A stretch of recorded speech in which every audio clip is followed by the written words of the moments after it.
कितना पैसा है आपके पास? 1 लाख, 10 लाख, 1 करोड़? हम कुछ बढ़िया रकम की भी बात करेंगे ना तो 100, 200 या 500 करोड़ तक ही जाएंगे। पर क्या आपको पता है कि अगर आपके पास 830 करोड़ डॉलर है तो आप एक देश के साथ खेल सकते हैं। 830 करोड़ रुपए नहीं, 830 करोड़ अमेरिकी डॉलर। जानना चाहेंगे कैसे? मेरे पास आपके लिए एक बहुत ही दिलचस्प कहानी। ये कहानी किसी और के बारे में नहीं, आपके और मेरे बारे में ही है, और हम सब जुड़े हैं इससे। ये कहानी हमारे आस पास ही घट रही थी और हम सब ने इसमें एक किरदार निभाया है। इस कहानी में हम सब की एक भूमिका रही है और हमें पता तक नहीं। इस कहानी में एक हीरो है, एक खूंखार विलन है, एक आतंकवादी संगठन है और बहुत सारे राष्ट्र विरोधी लोग हैं। अब हुआ ऐसा कि विलन एक एनजीओ चलाता था। उस एनजीओ को 2016 में गैर कानूनी निवेशों के तहत निगरानी में रखा गया था। यह एनजीओ गैर कानूनी रोहिंग्या मुस्लिमों को मुफ्त कानूनी सहायता दे रहा था। हम सब जानते हैं कि कोर्ट केस लड़ने में कितना पैसा जाता है, तो फिर ऐसे कैसे एक एनजीओ लाखों अवैध घुसपैठियों को मुफ्त सहायता दे सकता है? कुछ तो स्वार्थ होगा ही। यह एनजीओ गरीब और नादान हिंदुओं का धर्म परिवर्तन भी करता रहा है। असल में 90% धर्म परिवर्तन जो भारत में हो रहे हैं वो किसी न किसी तरह इसी एनजीओ से जुड़े होते हैं। फर्जी कार्यकर्ताओं और पादरियों की भारी जमात है इनके पास। इसी एनजीओ ने राफेल डील के खिलाफ शिकायत भी दर्ज कराई थी। हम सब जानते हैं कि वो एक फर्जी केस था और 14 दिसंबर 2018 को माननीय सुप्रीम कोर्ट ने फैसला दिया कि इनके सारे आरोप बेबुनियाद थे। उसके बाद श्रीमान राहुल गांधी जी को उनके फर्जी आरोपों के लिए क्षमा भी मांगनी पड़ी थी। इस एनजीओ का आए दिन पर्दाफाश हो रहा है और यह एनजीओ अब निगरानी में है, जिसे प्री परमिशन श्रेणी में रखा गया है। इसके कारण विलन को बहुत गुस्सा आया और वो बदला लेने पर उतारू हो गया और फिर एकदम से उसकी काली करतूतों में उबाल सा आ गया। 5 अगस्त 2019 को भारत सरकार ने धारा 370 के अहम खंडों को निष्प्रभावी कर दिया, जिससे जम्मू कश्मीर के स्पेशल स्टेटस का अंत हुआ। इससे हड़कंप मच गया उस देश में जहां आतंकवादी सुरक्षित रहते हैं। जी हाँ, मैं पाकिस्तान की बात कर रहा हूं। अब बात करते हैं इस कहानी के हीरो की।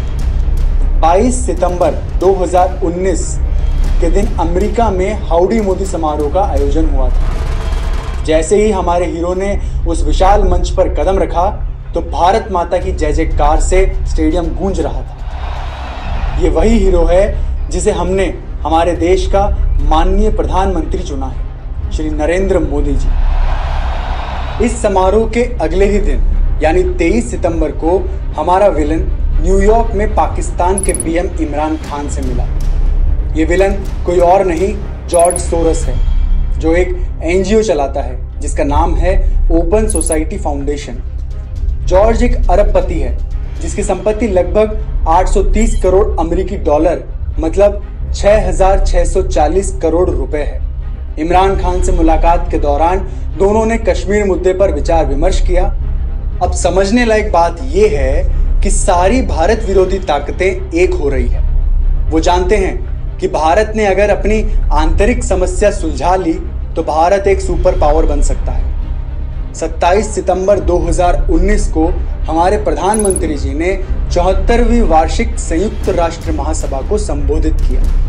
उसके तुरंत बाद इमरान खान ने उसी सभा में भारत और भारतीय आर्मी के खिलाफ जहर उगला, जो वो आम तौर पर करते रहते हैं।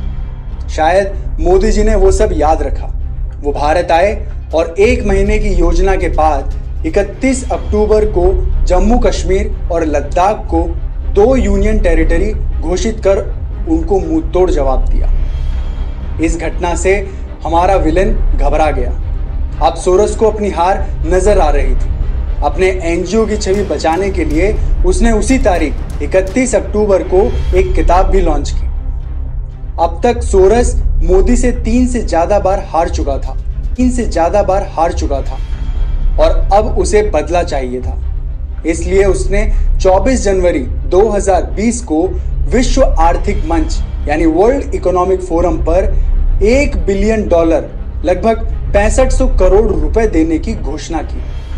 राष्ट्रवाद और राष्ट्रवादी लोगों के खिलाफ उसने सीएए की भी आलोचना की और इमरान खान से फिर मुलाकात की। कमाल की बात यह है कि दूसरे ही दिन 25 जनवरी 2020 को शर्जिल इमाम का एक वीडियो वायरल हुआ जिसमें उसने कहा कि अगर 4-5 लाख मुस्लिम साथ हो जाएं तो वो असम को भारत से काटकर अलग कर देंगे। 2 दिन बाद 27 जनवरी 2020 को ईडी को जानकारी मिली कि एंटी सीएए प्रोटेस्ट और आतंकवादी संगठन पीएफआई के बीच आर्थिक लेन देन के तार जुड़े हुए हैं। तो क्या पीएफआई का भी इससे कोई संबंध है? जी हाँ, बिल्कुल है। ईडी ने एक दस्तावेज पेश किया जिसमें पीएफआई ने 77 लाख रुपए कपिल सिब्बल को और 4 लाख रुपए इंदिरा जयसिंह को ट्रांसफर किए। इससे साबित होता है कि इंदिरा जयसिंह का पीएफआई से संबंध है। इंदिरा जयसिंह की बात करें तो ये जालसाजी का वो चेहरा है जो जॉर्ज सोरस के एनजीओ और वकीलों के ग्रुप से जुड़ा हुआ है।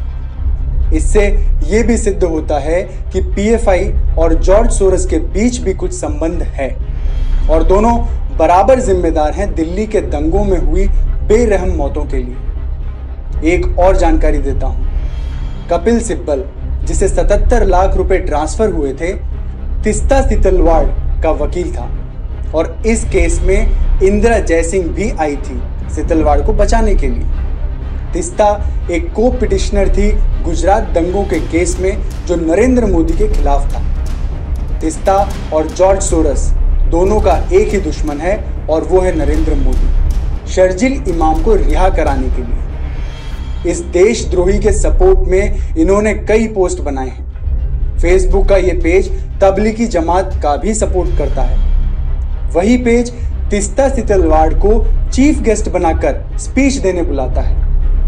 तिस्ता सितलवाड़ का एनजीओ सीजेपी आसाम में कार्यरत है और शर्जिल आसाम को भारत से काट देना चाहता है। इन सब के बीच जो एक नेटवर्क बना है, क्या आप उसे देख पा रहे हैं? ये सारे सबूत बताते हैं कि शर्जिल इमाम, तिस्ता सितलवाड़, कपिल सिब्बल, इंदिरा जयसिंह, पीएफआई और जॉर्ज सोरस ये सब किसी न किसी तरह एक दूसरे से जुड़े हुए हैं। इन सब का एक ही लक्ष्य है, इस देश को बर्बाद करना और उसकी अखंडता को तोड़ना। 29 जनवरी 2020 को जॉर्ज सोरस ने दिल्ली हाई कोर्ट में मोदी सरकार के खिलाफ शिकायत दर्ज कराई। ईडी की कार्रवाई के बाद सोरस कुछ बड़ा करना चाहता था। जब सरकार ने सोरस के एनजीओ के खिलाफ एक्शन 2016 में लिया था तो फिर उसने 3 साल क्यों लिए शिकायत दर्ज कराने में? कहीं कोई बड़ी योजना तो नहीं बन रही थी? जी हाँ, और वो सोरस के धर्म परिवर्तन के काम को संभालता है। हर्ष मंदर को जैसा पढ़ाया गया था उसने वैसा ही किया। शाहीन बाग के प्रदर्शन में भाग लेने के लिए लोगों को उकसाने में काफी बड़ा रोल इसने निभाया। कांग्रेस कार्यालय के दौरान जब मनमोहन सिंह जी पीएम थे तब यही मंदर 8-9 पदों पर नियुक्त था। वो सोनिया गांधी का खास आदमी था और यही जॉर्ज सोरस का भी खास आदमी है। एक ही साथ एक आदमी रूलिंग पार्टी और देश विरोधी ताकतों के साथ कैसे काम कर सकता है? ये तभी हो सकता है जब रूलिंग पार्टी भी देश को तोड़ने में मिली हुई हो। सोनिया गांधी की साधुओं और हिंदुओं से नफरत को हम सब जानते हैं और हर्ष मंदर क्रिश्चियन मिशनरी के लिए काम करता है, तो इनमें आपस में मेल जोल होना स्वाभाविक है। खैर, 18 फरवरी 2020 को तिस्ता सितलवाड़ भी दिल्ली पधारती है सीएए के खिलाफ प्रदर्शन में भाग लेने के लिए। उन्होंने प्रदर्शनकारियों को सिखाया कि उन्हें क्या करना है क्या नहीं। आप देख सकते हैं। क्या शाहीन बाग के आंदोलन की जगह बदलने से आंदोलन कमजोर होगा क्या? ये हमारा सवाल है, जवाब किसी को नहीं देना है। उस जवाब से पूछा जाएगा तो आपको एक को जवाब देना है, आप सब लोग करेंगे, ठीक है? तो ये पहला सवाल है, क्या शाहीन बाग के याद रखिए, तिस्ता जहां होगी वहां दंगे होने की संभावना बढ़ जाती है। यही काम इन्होंने आसाम में भी किया था और क्योंकि अब वो दिल्ली आ चुकी थी तो यहां भी हालात कुछ वैसे ही बना दिए गए थे। ये सारे प्रदर्शनकारी महिला और पुरुष वही लोग हैं जो पुलिस पर पथराव कर रहे थे, पुलिस पे गोली चला रहे थे, ट्रैफिक जाम करके बसों को जला रहे थे। सच बात तो ये है कि ये लोग बीजेपी से कुछ रिएक्शन चाहते थे, जो 23 फरवरी 2020 को आ भी गया, जब कपिल मिश्रा ने सीएए के प्रदर्शनकारियों के विरोध में सार्वजनिक भाषण दिया। राष्ट्र विरोधी ताकतें इंतजार कर रही थी किसी भी तरह की टिप्पणी का, ताकि सारा दोष ट्रांसफर करने में आसानी हो जाए। ये लोग ट्रंप की यात्रा को रोकना चाहते थे, जो दूसरे ही दिन 24 फरवरी 2020 को थी। जब भी अमेरिकी राष्ट्रपति भारत यात्रा पर आते हैं, ये राष्ट्र विरोधी लोग हर बार ऐसा कुछ करते ही हैं। आम आदमी पार्टी के ताहिर हुसैन हिंदू विरोधी दंगों में पूरी तरह शामिल थे। वो एक सोची समझी साजिश थी। पेट्रोल बम, एसिड पैकेट, गुलेल, ईंट के टुकड़े, पत्थर, ये सब योजना के तहत उनके घर में रखे गए थे। हाल ही के अपडेट और एफआईआर से पता चलता है कि ये एक सुनियोजित हिंदू विरोधी दंगा था। आखिरकार इस बार विलन जीत गया। ये विलन देशद्रोही लोग और हमारे पड़ोस वाला भिखारिस्तान नहीं चाहता कि भारत आगे बढ़े। भले ही हमारे हीरो ने हमें कई बार बचाया, पर विलन भी एक बार तो जीत ही गया। लेकिन याद रखिए, ये कोई फिल्म नहीं। इन सारी घटनाओं का देश पे और हम पे बहुत गहरा प्रभाव पड़ा है। हमारे हीरो को जरूरत है हमारे सपोर्ट की। इन सब तथ्यों को जितने लोगों तक हो सके पहुंचाएं। कृपया इस वीडियो को जितने लोगों के साथ शेयर कर सकें करें, ताकि ये सच हर जगह पहुंच सके। हम सब ने ये सारी घटनाएं हमारी आंखों के सामने घटती देखी है, लेकिन हम कभी इन घटनाओं को आपस में जोड़कर देख ही नहीं पाए। याद रखिए, ना तो हमारा भारत देश बिकाऊ है और ना ही हमारे प्रधानमंत्री को कोई खरीद सकता है। राजनीति वो नहीं जो आप देखते हैं, राजनीति वो है जो आप देख नहीं सकते।